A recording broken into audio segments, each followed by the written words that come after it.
درپیش ہوتا ہے کہ جب کسی گھر میں کسی کا انتقال ہوتا ہے تو اس انتقال کے وقت کیا کیا کرنا ہے، جنازہ، کفن دفن، تدفین وغیرہ، اس میت کا غسل، یہ تمام معاملات جو ہیں بہت سارے ایسے معاملات ہوتے ہیں جس میں بہت سارے لوگوں کو نہیں معلوم ہوتا ہے اور بہت ساری غلطیاں بھی ہو رہی ہوتی ہیں، بہت ساری ایسی چیزیں کی جا رہی ہوتی ہیں جن کا دین سے کوئی تعلق نہیں ہوتا. تو ہمارے نبی صلی اللہ علیہ وآلہ وسلم کی سنت مبارکہ کیا کہتی ہے کہ جب کہیں پر کسی کا انتقال ہو تو کیا کیا ایسی چیزیں ہیں جو کہ کرنی چاہیے؟ راجہ ضیاء الحق صاحب ہمارے ساتھ موجود ہیں، اس پر گائیڈ کریں گے. السلام علیکم. وعلیکم السلام ورحمۃ اللہ. صاحب بتائیے، سب سے پہلے تو یہ مدعا ایسا ہے کہ ہر شخص جاننا چاہیے کہ کل نفس ذائقۃ الموت بھی ہے اور ہر ایک کے گھر میں یہ واقعہ ہوتا ہے، لیکن بہت سارے لوگوں کو پتہ نہیں ہوتا کہ کیا کرنا ہے اور پھر لوگوں کو بلایا جاتا ہے اور پھر غلط چیزیں بھی ہو رہی ہوتی ہیں، صحیح چیزیں بھی ہوتی ہیں. سنت رسول صلی اللہ علیہ وآلہ وسلم کیا کہتی ہے؟ جی بالکل، یہ بڑا ہی اہم ٹاپک ہے. اور اس سے پہلے کہ کوئی انسان فوت ہو اس کے لیے جو انسٹرکشنز ہیں نبی کریم صلی اللہ علیہ وسلم کی طرف سے کہ وہ ہر انسان رات کو سوئے نہیں، سوائے یہ کہ اس کی جو ول ہے جو وہ اس کے پاس ہونی چاہیے، اور وہ کہیں نہ کہیں اس کے پاس یا تو وہ ڈیلی اپڈیٹڈ ہو یا پھر وہ اس نے اس کا کہیں نہ کہیں کسی کو بتایا ہو کہ بھئی یہ میری ول ہے. زندگی موت کا پتہ کچھ نہیں ہوتا، اگر میں چلا جاتا ہوں تو یہ معاملہ ہے. کیونکہ دیکھیں کچھ جو وراثت کی تقسیم ہے وہ تو اس کے حساب سے ہوگی، کچھ چیزیں ہو سکتا ہے اس کی ادھار ہوں، کچھ چیزیں قرضے چڑھے ہوں، وہ اس کی وراثت میں سے مال سب سے پہلے نکلے گا. اس کے بعد یہ کہ کچھ اس کا ایک حصہ ہوتا ہے، ایک تہائی حصہ ہوتا ہے جو وہ کسی کو بھی مختص کر سکتا ہے جو کہ ورثاء کے علاوہ ہے. تو یہ چیزیں اس کے لیے انسٹرکشنز ہیں. کیونکہ اگر دیکھیں سب سے میں آپ کو بتا رہا ہوں فرام ایکسپیرینس، سب سے بڑا جو مسئلہ ہوتا ہے نا وہ تو یہ ہوتا ہے کہ کسی کے فوت ہونے کے بعد ایک دم سے یہ جو وراثت والے معاملات ہیں اور یہ چیزیں جو ہیں یہ ایک دم سے جو ہے نا وہ خاندانوں کے بیچ میں لڑائی جھگڑے کا باعث بنتی ہیں، کیونکہ ہم نے کوئی انسٹرکشنز دی نہیں ہوتی ہیں، کچھ بتایا نہیں ہوتا. اور ظاہری بات ہے ہماری انسٹرکشنز خلاف شریعت نہیں ہو سکتی. آپ جو جس کا ڈیو حصہ ہوتا ہے وہی دیتے ہو. آپ ایسا نہیں کرتے کہ بیٹے کو آپ نے زیادہ کر دیا، بیٹی کو آپ نے کم کر دیا، فلاں کو زیادہ، پلس مائنس نہیں، جو تو شریعت کے مطابق آگ کر دیتے ہیں، ایک اولاد کو آگ کر دیا. جی تو یہ آگ کرنا جائز نہیں ہے. یہ دیکھیں یہ یعنی وہ ہے تو آپ کی اولاد ہی ہے. صرف آگ جو ہے نا وہ ہوتا ہے اگر فار ایگزامپل کسی نے قتل کر دیا ہے، یعنی کہ مثال کے طور پہ اگر کسی نے اپنے جس سے اس نے انہیرٹ کرنا تھا اس کو مرڈر کر دیا ہے تو یہ اس سے وراثت کا حصہ نہیں لے گا. اور اس کی آپ آبویس وجہ جو ہے نا سمجھ سکتے ہیں.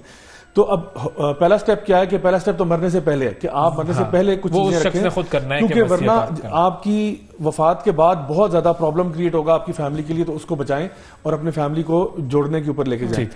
دوسرا امپورٹنٹ سٹیپ میں آپ کو بتاؤں گا کہ دیکھیں ہر کسی نے مرنا ہوتا ہے.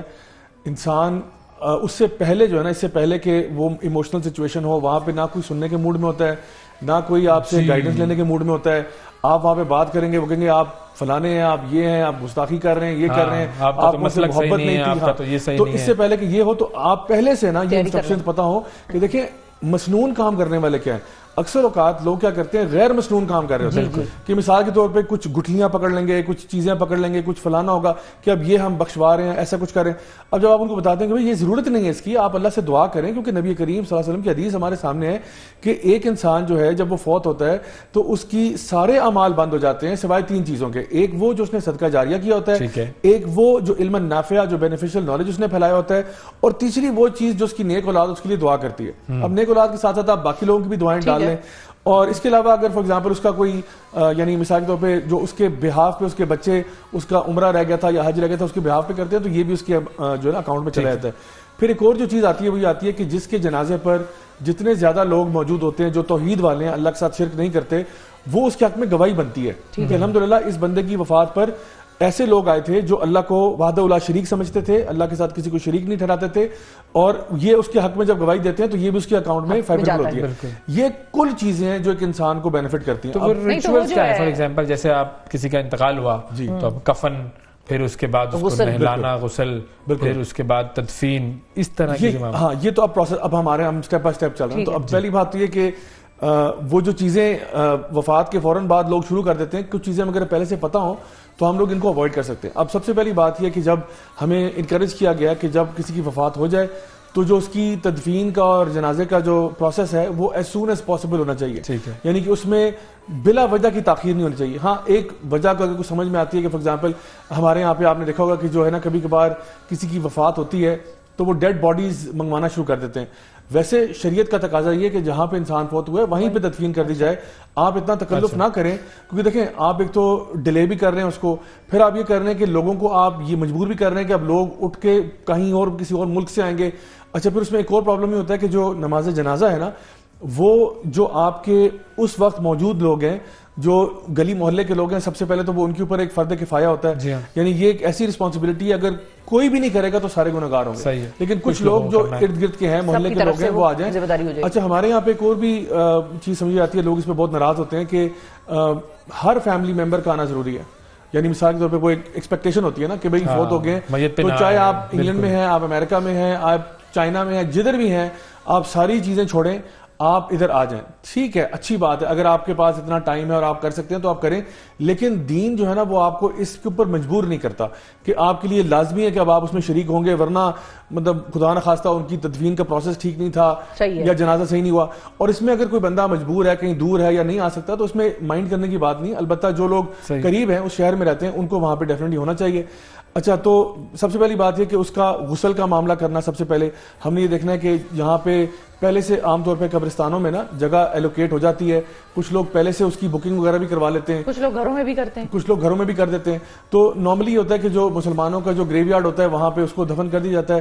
اس میں بھی تھوڑا سا آپ کے کانٹیکٹس ہونے چاہیے. اکثر اوقات ہم جس شہر میں اسلام آباد میں ہیں, یہاں پہ آپ کو پتہ ہے ادھر بھی بہت سارے مافیاز ہیں, تو اس کے لیے آپ کو تھوڑا سا کوئی شارپ بندہ چاہیے ہوتا ہے جو کہ کمیونیکیٹ کرے اور وہ جگہ نکلوا لے. اور پھر وہاں پہ آپ کو پتہ ہے بہت زیادہ پیسے بھی لیے جاتے ہیں, رشوتیں لی جاتی ہیں, بہت زیادہ وہاں پہ حیصل ہوتا ہے.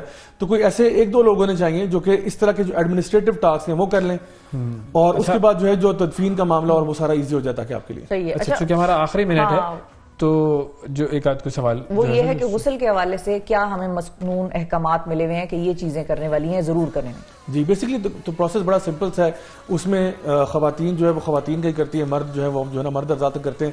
اس میں باڈی کو دیکھنا ضروری نہیں ہے. عام طور پہ لوگوں کو لگتا ہے کہ غسل کریں گے تو باڈی کو ایکسپوز کرنا پڑے گا, ایسا نہیں. اس کے اوپر چادر ڈال کے نیچے سے ہاتھ مار کے اس کا جو ہے نا غسل کیا جا سکتا ہے, جس طرح ہمارا وضو کا پروسیس ہوتا ہے اس سے بہت ملتا جلتا ہے. تو یہ میں چاہوں گا کہ ہمارے جو آڈینس ہیں, کیونکہ پورا ایک پروسیس ہے, وہ ہماری مساجد کے اندر جو آپ کی لوکل مساجد ہوتی ہیں ان میں اکثر اس کی ورکشاپس کرائی جاتی ہیں. باقاعدہ طور پر کسی انسان کو لا کے یعنی ایز اے ڈمی کے طور پہ وہاں پہ اس کو لٹایا جاتا ہے, اس کو بتایا جاتا ہے, سکھایا جاتا ہے. تو یہ چیزیں ہمیں اس سے پہلے اگر سیکھ لیں تو انشاءاللہ اینڈ میں وہ پھر کمپلیکیشنز نہیں ہوں گی.